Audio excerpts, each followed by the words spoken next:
Hello, everyone. My name is MJ Walker, and this is Walker Reads. Today, I'm bringing you another installment in the series Rabinoe, Wizard Extraordinaire. If you enjoy what I bring you, please don't forget to like and subscribe. It really helps me to develop my channel. Without further ado, I present to you the next installment in Rabinoe, Wizard Extraordinaire. Episode 14, Wily as a Fox. Rabinoe knelt in the grass next to the sheep's paddock, struggling to isolate and identify Franklin's scent well enough to track it. The task was made difficult with the absence of the animal. However, using Jerry as a template and searching diligently through the scents clinging to the sheep in the pen, he began to recognize the fading scent that must have been Franklin. Though it was fading, it was liberally spread amongst the sheep and the pen. It seemed that Patrick wasn't lying. Franklin's scent lent credence to his claims of the dedicated dog. Finally, after picking out the sheep musk that clouded everything, Rabinoe was able to pick out Franklin's scent. In his mind's eye, Rabinoe was swathed in the colorful clouds that represented the many scents assaulting his nose. But the one he was searching for was laced intricately amongst them all, woven in like part of a tapestry. He couldn't completely remove the stink of the sheep from Franklin's scent, but he didn't need to. There were 2 sheep missing as well, after all. So instead of spending more time picking out the exact scent he wanted, he found a concoction that should work well enough to track by. Sure enough, when Rabinoe tried to push the bounds of his conscience outwards, he found the signature he was looking for. A faint cloud of the scents leading away from the pen. Bingo. Rabinoe paused before he started following the trail, opening his eyes and looking around to see where Patrick had gone off to. The young man was currently using a pitchfork to load up a small wheelbarrow with hay for the sheep. Rabinoe nodded to himself. He didn't necessarily want to just disappear on the man, but he also didn't want to have to explain how he was going to track down Franklin. Patrick would simply have to trust that Rabinoe was doing the job he was brought here to do. Taking a deep breath, Rabinoe closed his eyes again and focused on the scent he was looking for. Finding it once more, he struck off. Rabinoe progressed slowly, having to switch between closing his eyes to follow the scent and opening them to be sure of his footing. It was slow going, but when Rabinoe managed to stop himself from tumbling over a fallen log, he reckoned the pace he was taking was worthwhile. Soon, the scent led him into the trees, weaving delicately through the foliage. Rabinoe was amazed. For a large sheepdog and 2 sheep, they were not leaving much of a trail for him to follow. In fact, if it hadn't been for him isolating the scents as a clear marker, Rabinoe very much doubted he'd be able to follow the trail at all. It was no wonder, then, how Patrick came to be in the woods, calling out for Franklin when Rabinoe first came across him. "Something is at work here," Eris said softly into his ear. "Be cautious as you proceed, Rabbit." "What do you mean?" Rabinoe asked, pausing in alarm. "I'm not sure," Eris replied, "but something doesn't feel right." "You could say that again," Rabinoe agreed. "I don't understand how these animals didn't leave a visible trail. It's like something or someone led them in such a way as to be untraceable." "I picked up on that too," Eris agreed. "But there's also something else." "Something else?" Rabinoe asked. "Yes," she said, "but I'm not sure what it is exactly. Just be cautious." Rabinoe nodded, proceeding at an even more hesitant pace. As he went, He pondered over what could have possibly happened to the animals to make them want to wander, apparently single-filed, in a neat line through the woods. The thought occurred that human hands could be at work here, nefarious persons taking the sheep for their own benefit. But that would not explain why a dedicated sheepdog like Franklin would simply tag along. Any intruders to the pen would have been greeted with hostility. That was the sheepdog's job. And yet, Rabinoe followed the evidence that proved such a thing had actually occurred. A tingling sensation began buzzing in the back of his mind. He wasn't sure if he was imagining it or picking up on the echoes of his own power, but Rabinoe could swear he felt the subtle sway of will magic. It was difficult to define for Rabinoe. He had never come across such a feeling. Echoes from his training with Linrem came swimming into his brain. Will magic, when successfully cast, emits shock waves that those attuned to will magic can feel. Like a butterfly's wings, displacing air with every beat. Could the sensation he was feeling in the back of his mind be reverberations from will castings? If that was the case, Rabinoe was in deep trouble. He was nowhere near prepared or knowledgeable with his own skill to match Will with another mage. The weight of Eris on his shoulders was comforting, but ultimately he knew the cat would save her own skin first, and his only if it was convenient for her. Rabinoe swallowed hard and kept moving forward. He would never know what this feeling was if he didn't follow this trail to its end. And if a will mage waited on the other side, as surprised as he would be to find them, well, Rabinoe would cross that bridge when it came, if it came. The pair moved silently through the woods as Rabinoe continued following the trail.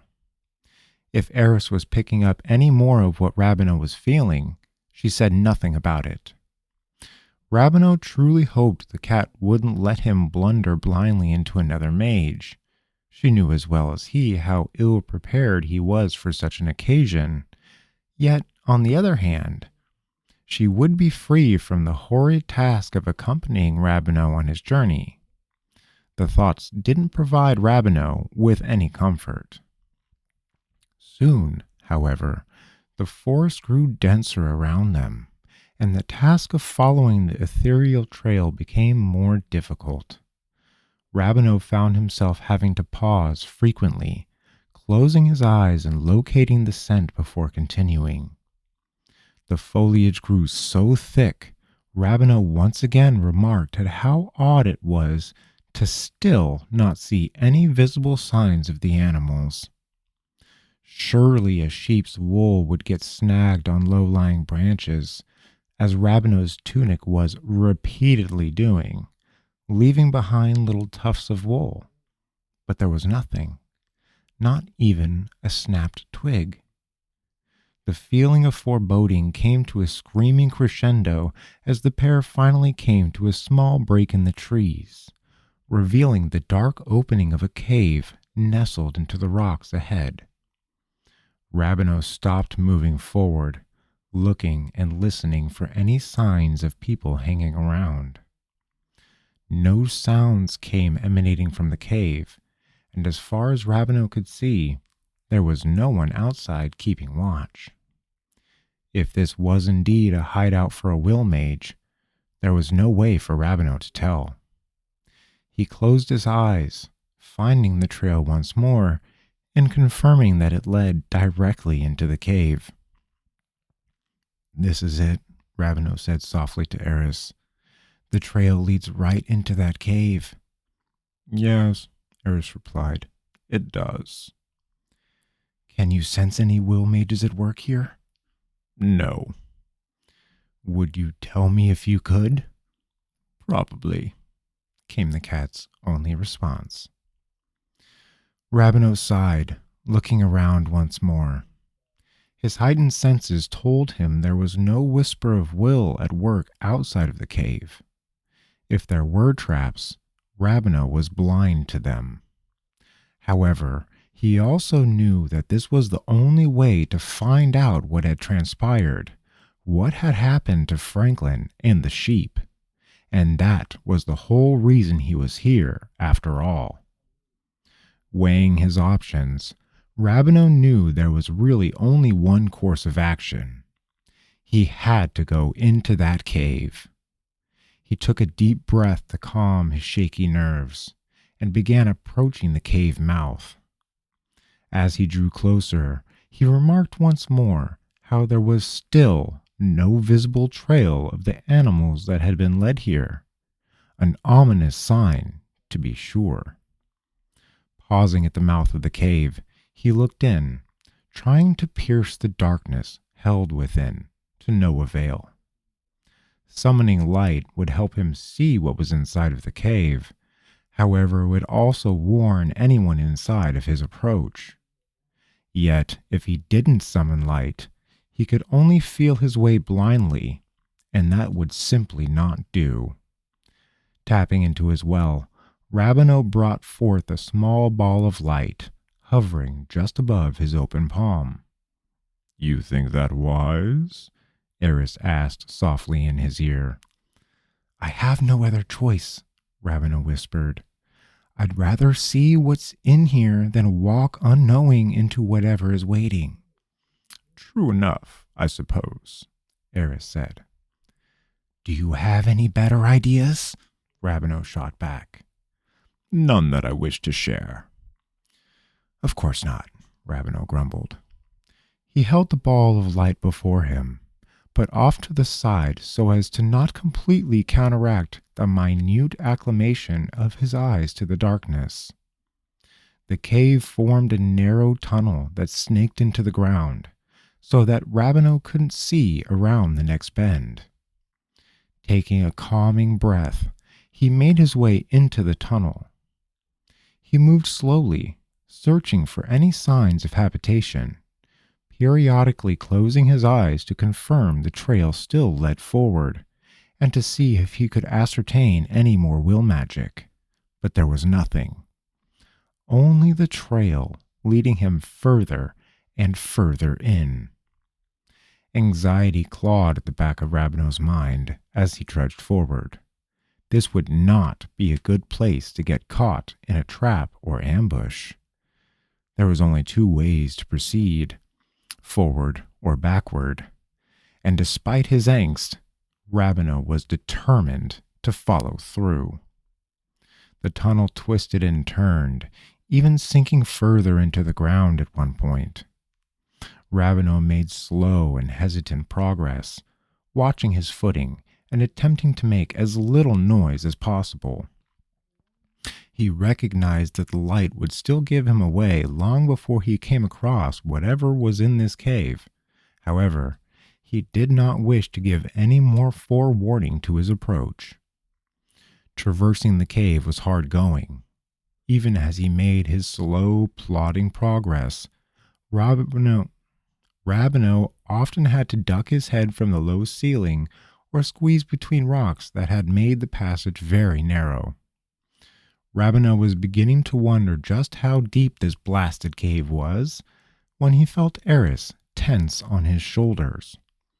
Stopping in his tracks, Rabinoe hardly breathed, listening as hard as he could to the deafening silence of the tunnel. Hesitantly, he closed his eyes and discovered that the trail they followed had become incredibly potent. Whatever was in this cave, Rabinoe would soon be coming across it. Slowly, he approached the next bend, hesitantly peering around the corner as stealthily as he could. Rabinoe blinked, astonished. There was a fox. It sat on its haunches, head quirked to the side, watching as Rabinoe stared at it. "Is that a fox?" Eris asked with amusement. Rabinoe opened his mouth to answer when he saw the two sheep and Franklin the sheepdog curled up in the widened hollow just beyond where the fox sat, staring. He sucked in a surprised breath. "It's Franklin," he said softly. "And the sheep. They're all here." "It would certainly appear that way, wouldn't it?" Eris replied, amused. Rabinoe stepped fully around the corner of the tunnel, trying to look past the fox without coming any closer. The tunnel seemed to come to an end where the hollow was situated, creating a small den for the creature. Rabinoe took a hesitant step forward. The fox raised its hackles, a low growl emanating from its throat as it took several steps backwards, clearly attempting to defend its den. "What in the hells is going on here?" Rabinoe asked, astonished. "Looks like we've stumbled upon the poor creature's nest," Eris answered. As if to emphasize her assertion, soft squeaks came chirping from the den, and several small heads poked up from where they were nestled in the sheep's wool. Franklin the sheepdog lowered his muzzle to the baby foxes, licking them fondly and nudging them back down into the wool. It was if the dog saw the baby foxes as part of his flock, ensuring that they were well and adequately situated. Rabinoe looked back to the grown fox, who still stood between him and the den, baring its teeth. "It thinks we are here to attack its young," Eris said, sounding bored. "Oh no, really?" Rabinoe asked sarcastically. "Is that why it's growling and baring its teeth at me?" Eris hissed softly. "Mind your manners, boy. Foxes are emotional creatures. It can pick up on your distress." "Wait," Rabinoe said. "Seriously?" "Oh yes," Eris sounded incredibly amused. "And they are uniquely attuned to will magic. This little thing is the source of this whole debacle." "This fox," Rabinoe asked, "used will magic." "That's what I said, isn't it?" Eris shot back. "Don't act so surprised. I've practically told you as much could happen." "No," Rabinoe guffawed. "No, you haven't." "Oh?" Eris returned. "Did I not say wild creatures exude a will of their own? Just as you were asking about my own powers and why I need not hide myself?" Rabinoe sagged slightly, the conversation in question coming swimming back to his mind. And she was right. She had indeed said that. Attempting to push aside his own incredulity at what they had found, Rabinoe took a different approach. "Why did the fox lead them here?" he asked, more to himself than anything, knowing Eris would not help him in this endeavor. "Why, indeed," Eris answered, leaping from Rabinoe's shoulder and walking slowly over to the fox. Rabinoe watched as the fox sniffed at Eris, and Eris sniffed at the fox. She sat back on her haunches, looking back at Rabinoe. "I've convinced her that we mean her and her ilk no harm. You can approach now, Rabbit." "That was quick," Rabinoe frowned. "Animals have a way of conversing that is far more efficient than your paltry exchanging of words." "What did you say to her?" "Does it matter?" Eris said haughtily. "Do what you came here to do already." Rabinoe scowled at the cat, but moved forward into the den, slowly so as to not startle the fox. He sat next to the sheep and Franklin, looking over the small hollow and trying to determine what exactly was going on. He looked down at the sheep and saw that they were huddled together in such a way as to provide the young foxes with the most comfort. He also noticed something else that he hadn't before. In the hollow of the cave, it was cold enough for his breath to mist out before him. Rabinoe reached out and touched the stone next to the sheep and found that it was cold to the touch. Finally, the pieces seemed to fall into place. "This fox never meant anyone harm," Rabinoe said. Her young were cold here in the den, and she couldn't keep them warm and provide for them at the same time. So she went and convinced the sheep to come here, simply to insulate the den." "That doesn't explain the dog," Eris said. "Sure it does," Rabinoe replied. "Franklin is a good dog, when he knew that already from what we saw at the pens. If the fox wanted to take the sheep, Franklin would have stopped her. So instead of figuring a way around him, she simply took him along too." "Quite the observation, Rabbit," Eris said. "So what are you going to do about it?" "I'm not sure," Rabinoe said slowly. "I can't take the sheep without leaving the fox in the same predicament it was in. Yet if I leave the sheep here, then I haven't fulfilled my duty to Patrick in agreeing to recover his animals." Rabinoe looked over to Eris, expecting her to have some snide remark, but she simply stared at him, waiting for him to ponder it out himself. Rabinoe looked down at the sheep and the baby foxes nestled between them.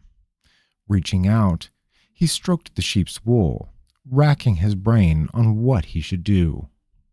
He glanced over to Franklin, who lay next to the sheep, watching what Rabinoe did with curiosity. Finally, Rabinoe had an idea. Closing his eyes, he expanded his awareness until he could fully sense the sheep before him. Reaching out with his hand, he touched the sheep's wool once more. With his other hand, he first touched his third eye, then began casting. Rabinoe used the sheep's wool, pulling strands from both sheep and spreading out what he took so there would be no patches or bald spots.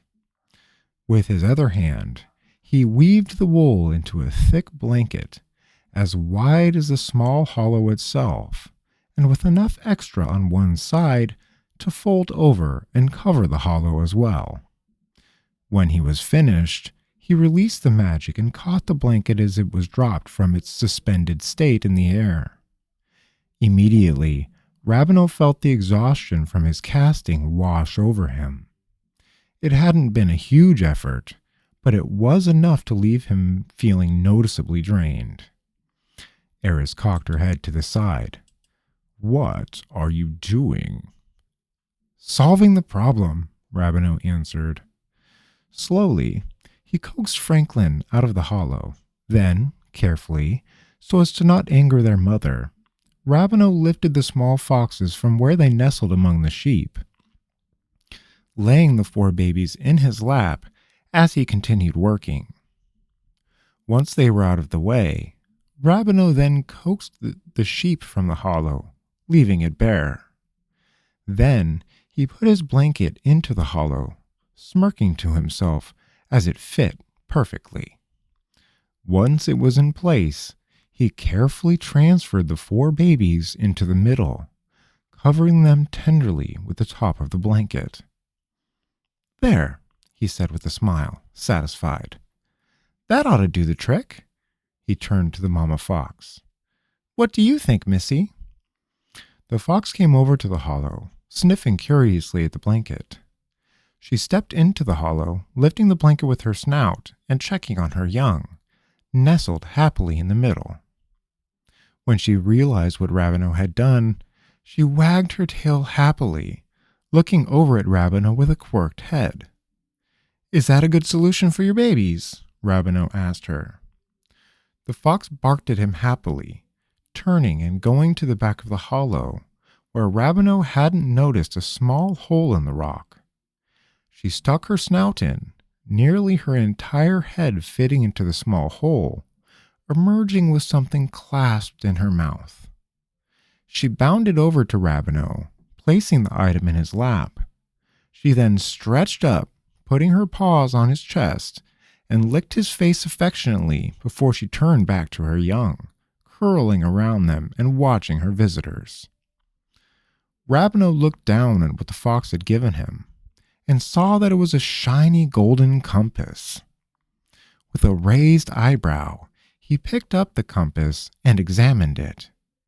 Strangely enough, the face of it had no markers or indicators of direction, as most compasses Rabinoe had ever seen had. Furthermore, the needle kept bouncing between himself, Eris, and the fox. What a strange compass, Rabinoe pondered out loud. It must be broken. The needle keeps moving around. Eris came over to where Rabinoe sat and peered at the compass intently. "Oh," she said with a surprised tone, "I know what this is." Rabinoe looked over at her expectantly, but she didn't elaborate. He sighed. "Are you going to share your newfound insight?" "I suppose," she said, sitting back and licking at her paws before regarding Rabinoe. "That is a will compass." "I'm sorry," Rabinoe said in confusion. "Did you say it was a will compass? What does that even mean?" "Exactly what it sounds like," Eris said snidely. "A compass that points to strong sources of will magic. That's why the needle keeps bouncing between the three of us." "Wait a minute." Rabinoe was putting the pieces together. "Are you saying the fox has comparable will to the two of us?" "Marginally so," she answered. "How do you think a fox convinced these animals to accompany her? You have already tasted the signature of her power the entire time we were tracking them here. Do you truly find that so hard to believe?" "I guess not," Rabinoe replied. "I just didn't expect that." "No," Eris said dryly. "Of course you didn't."